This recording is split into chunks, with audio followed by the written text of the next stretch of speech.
Hello, ആരാ സംസാരിക്കുന്നേ? I am Rajani. What you want? I am Mrs Sunny Cherian. Will you kindly get him over the phone? Wrong number. Hello hello hello.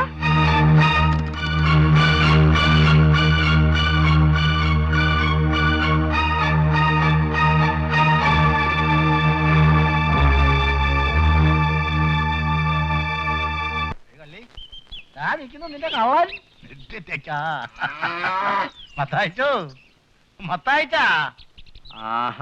Pillechan രാവിലെ തന്നെ ഇങ്ങോട്ട് പോന്നോ? രാഹുകാലത്തിന് മുമ്പ് ചേർപ്പിക്കാമെന്ന് വെച്ചു. നീലാണ്ടൻ അങ്ങനെ രാഹുകാലൊന്നുമില്ല, അവൻ എപ്പോഴും റെഡിയല്ലേ. അതെ, ഐശ്വര്യമായിട്ട് അങ്ങ് പിടിച്ചു. എന്റെ കർത്താവേ, സ്വാമി ശരണം. ഇതെന്താ 5 രൂപ? കേട്ടോ, ഞാനിത് തനക്ക് വെറുതെ തന്നതാ. മനസ്സിലായില്ല. എന്താ കാലത്തെ തർക്കം? തർക്കമൊന്നുമില്ല. താൻ കഴിഞ്ഞ പ്രാവശ്യം പശുവിനെ കൊണ്ടുവന്നപ്പോ എത്ര രൂപ തന്നത്? 50 രൂപ. പിന്നെന്താ 5 രൂപ? എടോ, ഈ കാര്യം നയാ പൈസ കൂടാതെ സാധിക്കാൻ ഇവിടെ ഒരു പുതിയ പദ്ധതി വന്നിട്ടുണ്ട്. എന്ത് പദ്ധതി? കൃത്രിമ ഗർഭോത്പാദന പദ്ധതി. എന്ത് എന്ത് എന്ത് ഉൽപാദന പദ്ധതി? ഇതെന്താ പറയണേ? സ്വിറ്റ്സർലാൻഡിൽ നിന്നും കാളകളുടെ ജ്യൂസ് പീച്ചാങ്കോയിലൂടെ വലിച്ചെടുത്ത് ഇവിടെയുള്ള പശുക്കൾക്ക് പീച്ചാങ്കോയിലൂടെ തന്നെ ഇഞ്ചക്ഷൻ ചെയ്യുക. അതാണ് കൃത്രിമം. എവിടെ ഈ സ്ഥലം? ഇപ്പൊ നമ്മുടെ മൃഗാശുപത്രി തന്നെ. പിള്ളേച്ച, ദൈവം ഓരോന്നിനും ഓരോ വഴി പറഞ്ഞു തന്നിട്ടുണ്ട്. ആ വഴിയെ പോവാതെ പീച്ചാങ്കോലിന്റെ വഴി കൂടെ പോയാ പശു ചത്തുപോകും. ചത്തുപോണി അങ്ങ് പോട്ടെ, ഞാൻ എന്റെ പശുവിനെ അങ്ങോട്ട് കൊണ്ടുപോകാൻ പോവാ. കൊച്ചുമറിയേ, സംഗതി കുഴപ്പാവോടി? നിങ്ങൾ നീലാണ്ടനും കൊണ്ട് പോകുമ്പോഴേ ആ മൃഗാശുപത്രി കയറി ഒന്ന് അന്വേഷിക്കണം. ഏയ്, ആന്റിസിപ്പേറ്ററി ബെയിലിന്റെ ആവശ്യമൊന്നുമില്ല. പ്രതിയെ അറസ്റ്റ് ചെയ്യാതിരുന്നാ പോരെ? അത് ഞാൻ നോക്കിക്കോളാം. ഞാൻ നാളത്തെ ഫ്ലൈറ്റിന് മദ്രാസിൽ പോകും. അതിനു മുമ്പ് ഇത് ശരിയാക്കിയിട്ടേ പോവൂ. ഓക്കെ. സണ്ണിച്ചായൻ നാളെ പോവാന്നോ? ഒരു മർഡർ കേസിലെ പ്രതിക്ക് ജാമ്യം എടുക്കണം. ഞാൻ പോയാലേ നടക്കൂ. ഇങ്ങനെ കേസുകാരികളുമായി എത്ര കാലം ഓടുക? വീട്ടുകാര്യങ്ങളും കൂടി നോക്കണ്ടേ? അത് നോക്കാൻ നീയില്ലേ? ഇതാരാ ശങ്കരപ്പിള്ളേ? മനസ്സിലായില്ലേ? ഇല്ല. അയ്യോ, എന്റെ സഹോദരിയുടെ മോനാ. ഞാൻ കഴിഞ്ഞ പ്രാവശ്യം ഇവിടെ വന്നപ്പോ സാറിനോട് പറഞ്ഞായിരുന്നു. ഞാൻ ആ കാര്യം മറന്നുപോയി. ആ, എന്താ പേര്? പേര് പറഞ്ഞു കൊടുക്കടാ. വിഷ്ണു. അതെ, ഇവൻ BSc പരീക്ഷ എഴുതി നിൽക്കുക. സാർ എന്തെങ്കിലും ഒരു ജോലി ഇവന് ഒപ്പിച്ചു കൊടുത്താ എന്റെ മോള് രക്ഷപ്പെടുമായിരുന്നു. ഇവന് ജോലി കിട്ടിയ മോളെങ്ങനെ രക്ഷപ്പെടുക? പെണ്ണിന്റെ മുറച്ചെറുക്കനായവൻ അവള് വയറ്റിൽ കിടക്കുമ്പോ തന്നെ ഞാനും പെങ്ങളും തമ്മിലൊരു ധാരണ ഉണ്ടാക്കി. പെണ്ണിനെ എവനെ കൊണ്ട് സംബന്ധം ചെയ്യിപ്പിച്ചോളാമെന്ന്. അപ്പോ ഇവന് വേണ്ടി മോളെ അങ്ങ് ഉറപ്പിച്ചു വെച്ചിരിക്കുകയാണല്ലേ? ആന്നേ. ആ ധാരണയിൽ യവന്റെ പഠിത്തത്തിന് വേണ്ടി എന്നാൽ കഴിയുന്ന എല്ലാ സഹായങ്ങളും ഞാൻ ചെയ്തിട്ടുണ്ട്. ഏതായാലും റിസൾട്ട് വരട്ടെ. എന്തെങ്കിലും ഒരു ജോലി ഞാൻ ഏർപ്പാട് ചെയ്ത് തരാം. അതും കൂടി കഴിഞ്ഞ് ഇവരുടെ കല്യാണവും നടത്തിയ ശങ്കരപ്പിള്ളക്ക് പിന്നെ സമാധാനമായിട്ട് മരിക്കാം. താനിപ്പോ മരിച്ചിട്ട് എന്ത് ചെയ്യാനാ? ഹെടോ, സ്വർഗത്തിൽ കോടതിയൊന്നുമില്ല. നരകത്തിലുണ്ട് സാറേ. കള്ളക്കേസ് വാദിച്ചിട്ടുള്ള സകലമാന വക്കീലന്മാരും അവിടെ കാണും. ഞാൻ അവരുടെ ആരുടെയെങ്കിലും കൂടെ ഗുമസ്തനായിട്ട് കൂടിക്കോളാം.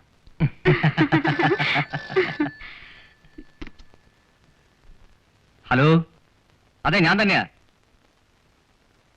ഉടനെ വന്നേക്കാം. ഞാൻ നമ്മുടെ വക്കീലാഫീസ് വരെ ഒന്ന് പോയിട്ട് വരാം. എടോ ശങ്കരപിള്ളേ, താൻ ആ 110 നമ്പർ കേസിന്റെ പകർപ്പെടുത്ത് വക്കീലാഫീസിൽ കൊടുത്തേക്ക്. അത് കഴിഞ്ഞ മകരത്തിൽ തന്നെ ഡിഫോൾട്ടിഫിക്കേഷൻ ആയി പോയില്ലേ? ഏതായാലും താൻ ആ പകർപ്പൊന്ന് എടുത്ത് കൊടുക്ക്. കുഞ്ഞേ, ഇവന്റെ കാര്യം വക്കീൽ സാറിനോട് ഒന്ന് ശുപാർശ ചെയ്യണം. ശങ്കരപ്പിള്ള സണ്ണിച്ചായന്റെ പഴയ കാലം മുതലുള്ള ഗുമസ്തനല്ലേ? എന്ന് വെച്ച് കുഞ്ഞു പറയുന്നത് പോലെ ഞാൻ പറഞ്ഞാ ഏക്കൂ. ഒരുപാട് സമ്മാനങ്ങളൊക്കെ വാങ്ങിച്ചിട്ടുള്ളവനാ ഈ ചെറുക്കൻ. ഒന്ന് കരകയറ്റി വിട്ടാ കുഞ്ഞിന് പുണ്യം കിട്ടും. എന്തിനാ ഇയാൾ സമ്മാനം വാങ്ങിച്ചിട്ടുള്ളത്? മിഴിച്ചു നിൽക്കാതെ വാ നടന്നങ്ങോട്ട് പറയടാ. യൂണിവേഴ്സിറ്റി യൂത്ത് ഫെസ്റ്റിവലിന് വീണ മത്സരത്തിൽ എനിക്കായിരുന്നു ഇത്തവണ 1ാം സമ്മാനം. വീണ പഠിച്ചിട്ടുണ്ടോ? അയൽ വീട്ടിൽ വീണ നന്നാക്കുന്ന ഒരു ആശാരിയുണ്ട്. അയാള് വായിക്കുന്നത് കേട്ട് അല്പസ്വല്പം. ഓഹോ, എങ്കിൽ ഈ വീണ എടുത്തുനിന്ന് വായിക്കൂ, കേൾക്കട്ടെ. ചെല്ല് മോനെ, ചെല്ല്.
ശങ്കരപ്പിള്ളേ, ഇവനെ ശരിക്കു പഠിപ്പിച്ച മിടുക്കനായി വരും.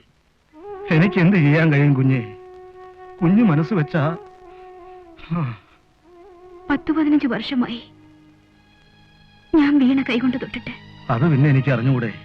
കല്യാണം കഴിച്ചു കൊണ്ടുവന്ന കാലത്ത് എപ്പോ വന്നാലും ഈ വീട്ടിൽ നിന്ന് വീണയുടെ സ്വരം കേൾക്കുമായിരുന്നു. ഏതായാലും ഞാനൊരു കാര്യം ചെയ്യാം. കാലത്തും വൈകിട്ടും ഓരോ മണിക്കൂർ ഞാൻ ഇവനെ വീണ പഠിപ്പിക്കാം. നിനക്ക് വിശ്വാസമാകുന്നില്ല അല്ലേ? കൊച്ചമ്മ അങ്ങനെയൊന്നും ഒരു കാര്യം ഏക്കുന്നതല്ല. നിന്റെ യോഗം കൊണ്ടായിരിക്കും അവര് സമ്മതിച്ചത്. മോനെ, ഒരമ്മയെ പോലെ അവരെ ബഹുമാനിക്കണം. ശുഷ്കാന്തിയോടെ പഠിച്ച് മിടുക്കനായി വരണം. ഞാനിനി ജീവിച്ചിരിക്കില്ല ശൈലി. ഞാൻ ആത്മഹത്യ ചെയ്യും. അതാണോ ഈ പ്രശ്നത്തിനുള്ള പരിഹാരം? പിന്നെ ഞാൻ എന്ത് ചെയ്യും? നിന്റെ അപ്പുവേട്ടൻ വളരെ നല്ല ആളാണെന്നല്ലേ നീ പറഞ്ഞത്? നീ വിവരം എഴുതി അറിയിച്ചിട്ട് അയാളൊരു മറുപടി അയച്ചോ? അയാൾ ഇനി എന്നാണ് അമേരിക്കയിൽ നിന്ന് മടങ്ങി വരിക? 3 വർഷം നിനക്കിത് മറച്ചു വയ്ക്കാൻ പറ്റുമോ? അതാണ് ഞാൻ പറഞ്ഞത്, പുരുഷന്മാരെ വിശ്വസിക്കരുതെന്ന്. നിന്റെ സ്ഥാനത്ത് ഞാനായിരുന്നെങ്കിൽ അയാളെ ഷൂട്ട് ചെയ്ത് കൊല്ലുമായിരുന്നു. എന്റെ നിയന്ത്രണമില്ലായ്മ കൊണ്ടാണ് ശൈലി ഇതെല്ലാം സംഭവിച്ചത്. നോ, അയാളുടെ കവിത കേട്ട് നീ മയങ്ങിയത് കൊണ്ട്, അയാൾ പറഞ്ഞത് നീ വിശ്വസിച്ചത് കൊണ്ട്. ഏതായാലും കരഞ്ഞുകൊണ്ടിരുന്ന ഇത് പരിഹരിക്കാൻ പറ്റില്ലല്ലോ. I will take you to a lady doctor. എന്തിനെ? For abortion.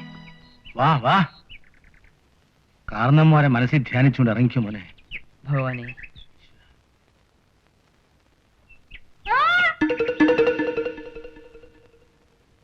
ഒരു നല്ല കാര്യത്തിന് ഇറങ്ങുമ്പോ പുറകെ വിളിക്കുന്നത് അപശകുനമാണെന്ന് ഞാൻ പറഞ്ഞിട്ടില്ലേ മോളെ? ഓഹോ, നീ അമ്പലത്തിൽ പോയി പ്രസാദം കൊണ്ടുവന്നതല്ലേ? എന്നാ അത് പറയണ്ടേ? അവൾ എങ്ങനെയാ പറയുന്ന അമ്മവ? അത് ശരിയാ. ആ കൊടു കൊടു. ഈശ്വര, മോനെ പോവാ. വാ,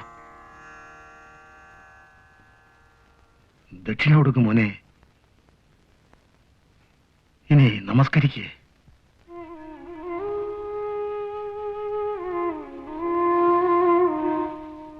ദൈവം നല്ലത് വരുത്തട്ടെ.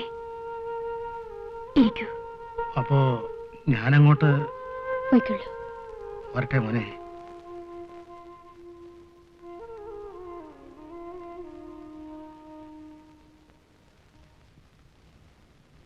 കൊച്ചമ്മേ, ഞാൻ എന്താ വിളിക്കേണ്ടത്? എന്നെ ആന്റിന്ന് വിളിച്ചാ മതി. ഈ 2 വീണ അത് ഞാൻ പഠിച്ച വീണ. ഇത് എന്റെ ഗുരു എനിക്ക് സമ്മാനിച്ചത്. ഒന്ന് ചോദിച്ചോട്ടെ, ആന്റി എന്താ വളരെ കാലമായിട്ട് വീണ വായിക്കാറില്ലെന്ന് പറഞ്ഞത്? ആസ്വദിക്കാൻ ആളില്ലെങ്കിൽ സംഗീതം മുരടിച്ചു പോവും. സണ്ണിച്ചായന് സംഗീതത്തോട് തീരെ താല്പര്യമില്ല. അതുകൊണ്ട് വളരെ കാലമായി ഞാൻ വീണ വായിക്കാറേ ഇല്ല. ആ, അതൊക്കെ എന്റെ സ്വന്തം കാര്യം. നമുക്ക് തുടങ്ങാം.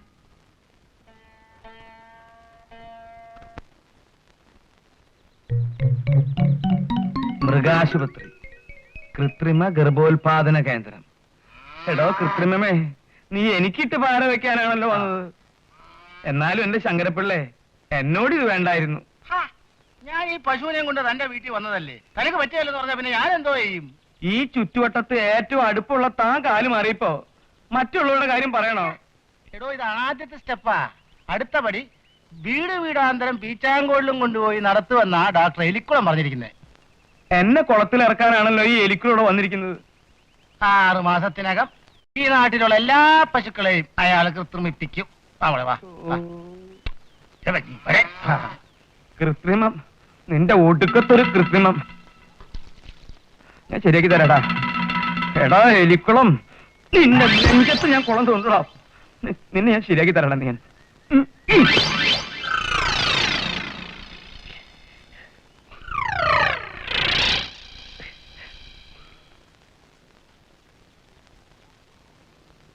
താനാണോ ചാണകം വാരിയത്? അതെ, ഞാനാ ചാണകം വാരി എറിഞ്ഞത്. ഒരു ഗവൺമെന്റ് ഡോക്ടർ മുഖത്താണ് ചാണകം വാരിയത് എന്ന് മനസ്സിലാക്കണം. തന്റെ മുഖം കണ്ട ഏതെങ്കിലും ഒരു പട്ടി പറയൂടോ താൻ ഡോക്ടറാണെന്ന്? പോട്ടെ, താൻ പറയോ? ഇല്ലെന്ന്. തന്നെ പോലീസിൽ ഏൽപ്പിക്കും. ഏൽപ്പിക്കാൻ പോവാ? എന്നെ ചാണകം വാരിയത് ആരാടോ ഇയാൾ? കാണമത്തായി പശുവിനെ ഗർഭിക്കുന്ന ആളായിരിക്കും. അതെ, ഇയാൾ കുഴപ്പം വല്ലതും ഉണ്ടാക്കുവോ? സാർ, അയാളെ ഒന്ന് വീട്ടിൽ പോയി കാണുന്നതാണ് നല്ലത്.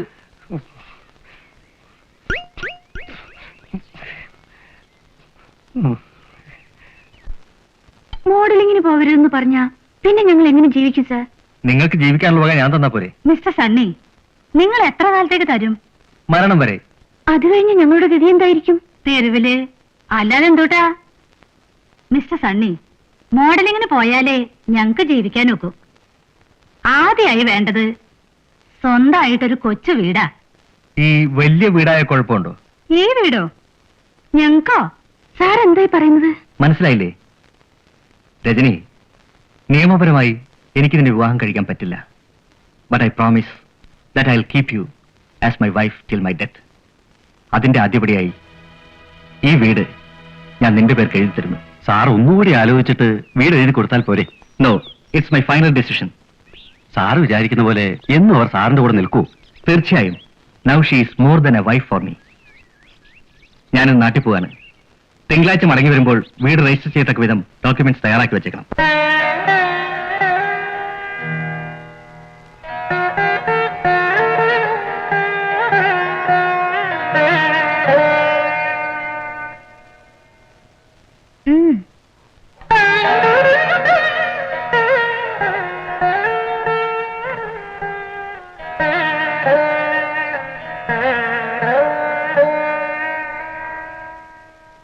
ഈ രണ്ട് രാഗങ്ങൾക്കും തമ്മിൽ 3 സ്വരങ്ങളുടെ വ്യത്യാസമേ ഉള്ളൂ.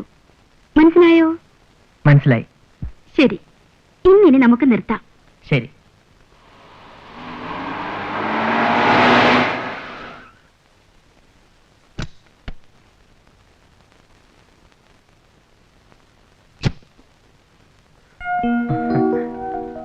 തന്റെ പേര്? വിഷ്ണു.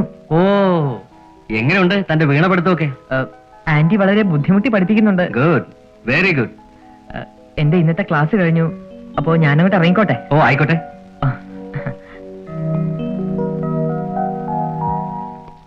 ഏതായാലും നിനക്ക് സമയം കൊല്ലാൻ നല്ലൊരു വഴിയായി. വിഷ്ണുവിന് നല്ല സംഗീതവാസനയുണ്ട്. ശരിക്കു പഠിച്ചാൽ നല്ല നില വരുമെന്നാ എനിക്ക് തോന്നുന്നത്. സംഗീതം പഠിച്ചിട്ട് എന്തോ ചെയ്യാനാ? അവന്റെ കാര്യം പോക്കാ. നമുക്ക് പിന്നെ സംഗീതം എന്ന് കേട്ടാ പണ്ടേ കൈപ്പല്ലേ. എടി, ലോകത്തെ ഏറ്റവും വലിയ സംഗീതജ്ഞനായ ബീഥോവൻ പൊട്ടനായിരുന്നു. അതുകൊണ്ട് അയാൾ പാട്ട് കേട്ടിട്ടില്ല. കേട്ടിരുന്നെങ്കിൽ ജമ്മത്ത് അയാൾ പാടില്ലായിരുന്നു. മതി മതി. പിന്നെ മോന്റെ എടുത്തു വന്നിട്ടുണ്ട്. എവിടെ?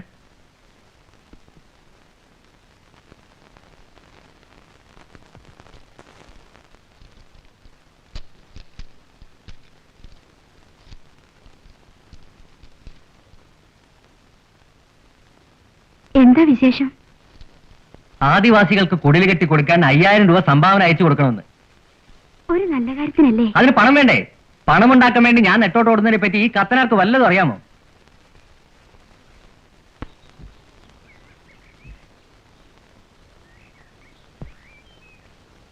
നിങ്ങൾ എന്താ മനുഷ്യന്റെ കാലത്ത് ഈ കുന്തം വിഴുങ്ങിയ പോലെ കുത്തിയിരിക്കുന്നേ? കുന്തം വിഴിഞ്ഞ ഇങ്ങനെ ഇരിക്കേ. എന്റെ വായനയിൽ കേട്ടോണ്ടല്ലോ. നീലാണ്ടനെ കൊണ്ട് പോകുന്നില്ലേ? എന്തിന്? നാട്ടിലുള്ള പശുക്കളെ മുഴുവൻ വീടുകൾ തോറും കയറി ഇറങ്ങി ആ കാലമാടൻ ഡോക്ടറെ കൃത്രിമിച്ചടി. ഇനിയിപ്പോ എന്തോ ചെയ്യും? എന്ത് ചെയ്യാനാ?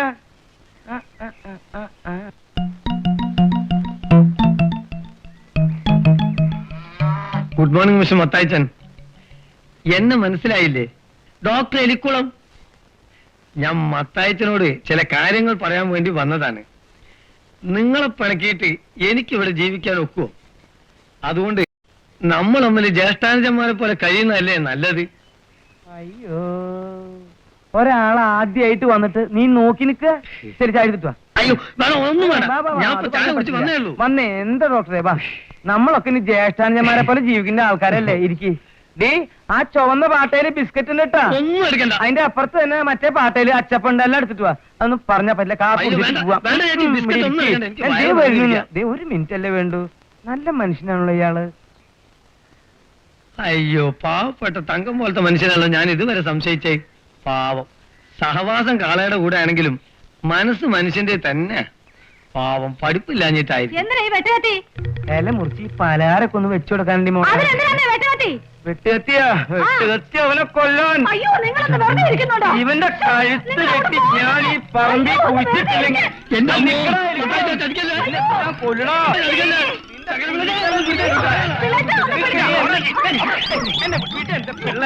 അവനെ ഞാൻ ഇന്ന് തട്ടും. എന്തിന്? എന്റെ വൈദ്യുതി മുട്ടിച്ചില്ലേ? ആശുപത്രി വരുന്ന പശുക്കൾ അവൻ കൃത്രിമിച്ചോട്ടെ. ഇത് വീടുകൾ തോറും നടന്ന് കൃത്രിമിക്കല്ലേ? അതിന് അയാളെ വെട്ടിക്കൊന്നാ പറ്റുമോ? പിന്നെ ഞാൻ എന്ത് ചെയ്യും? വാക്കത്തിഞ്ഞോനെ പറയാമേ കൊണ്ടുപോ. പറഞ്ഞുതരാം. അയാളെ തീർക്കാൻ ഒരു പണി ചെയ്യണം. അതെന്ത് പണിയാ? കോഴിമുട്ടയില് ഉം. ഒരു ചിണുക്ക് വേല, പക്ഷെ ഒരു ഇത്തിരി ചെലവുണ്ട്. എന്ത് ചെലവ് വേണമെങ്കിലും ചെയ്യാം, പക്ഷെ പിള്ളേച്ചെന്നെ രക്ഷിക്കണം. ഏറ്റിരിക്കുന്നു. ഞാൻ തനിക്കൊരു മുട്ട തരാം, മന്ത്രിപ്പിച്ച് അത് 7:30 വെളുപ്പിന് കുളിച്ച് ഈറനോടുകൂടി ഡോക്ടറുടെ വീടിന്റെ പടിക്ക് വന്ന് ഒരു കുഴി കുഴിച്ച് മുട്ട അതിൽ വെച്ച് മണ്ണിട്ട് മൂടണം. കിടന്നു പോകും. പക്ഷെ ഒരു കാര്യം, തിരികെ വരുന്നത് വരെ കമാന്നൊരക്ഷരം മിണ്ടരുത്. അങ്ങനെ മിണ്ടിയ എന്തെങ്കിലും കുഴപ്പമുണ്ടാവോ? തന്റെ തലയുണ്ടല്ലോ, അമിട്ട് പൊട്ടുന്നത് പോലെ പൊട്ടിത്തെറിച്ചു പോകും. ഒന്നുമില്ല. ആ മുട്ട ഒന്ന് വേഗം ഏർപ്പാടാക്കി തരുമോ? തരാം, തരും.